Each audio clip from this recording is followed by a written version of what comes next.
Okay, everyone, this video I'm going to call calculating, I've got it written here, calculating exactly when the Fed will pivot. And of course, that's kind of clickbaity. Uh, I'm not saying I can calculate that, but I just take a stab at it. And I find that I get a better feel for things by thinking through uh, by going through this process and making a video, and I find it helps me. So if it helps anybody else, that's great. You might find this interesting. Um, so I'll just go ahead and get started. I went straight to assets, and let me talk about the assets a little bit. What this is the assets that are on the Fed balance sheet. So when what is normally thought of as printing money is the Fed buying assets, which is usually treasury bills. And so as you can see,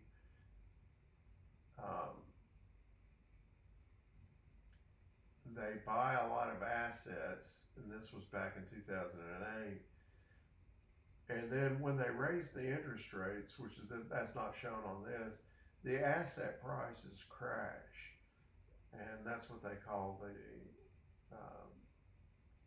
the crisis. And if you'll notice this big long picture of the graphic goes back to 2004, I think, Q1 2004.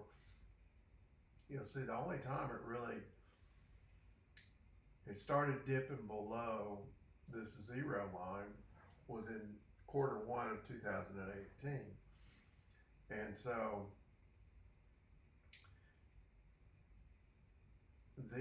what they'd done, and I remember this well at that time period, they started raising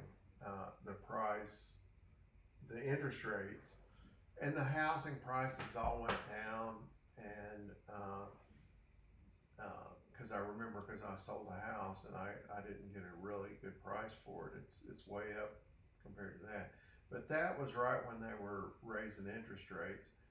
And the idea for predicting where they're going to pivot is just simply just looking at the past and assuming that they'll do sort of the same thing.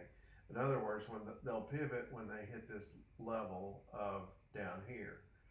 And so you can see that's a pretty straight line all the way down there. Then they pivoted in Q3 of 2019. So one thing I could do is I could say, well, once it dips below this line, which coincidentally we're right at the line right now. So once it dips below that line, I could make up a little rule of thumb and say, well, the pivot is going to occur. So that's Q1 2018 to Q3 2009. That's nearly 2 years. Well, I don't think it'll take 2 years because, as you can see, this line is steeper. So that's what I did, is I'm just going to graphically look at this and figure out when this line is going to hit this low point right here. So that's what I've done on this other thing. I just kind of graphically solved it. And so I zoomed in on that little area right there, and let's just go ahead and find out what it's going to be. So that's just a picture of it, and so you can see what I'm doing is this low point right here, when it hits, about -11, go over to the live chart, -10.7, the actual start of the easing, the buying of all those assets started way before the virus started. Not way before, but the third quarter of 2019, it was already in the works, and to buy assets, and then they started pumping it up in January of 2020. I don't want to get into conspiracy theories, but it is almost like was a financial crisis brewing and they kind of needed an excuse. Um, well, I won't get into that. Let's just go ahead and get the calculation,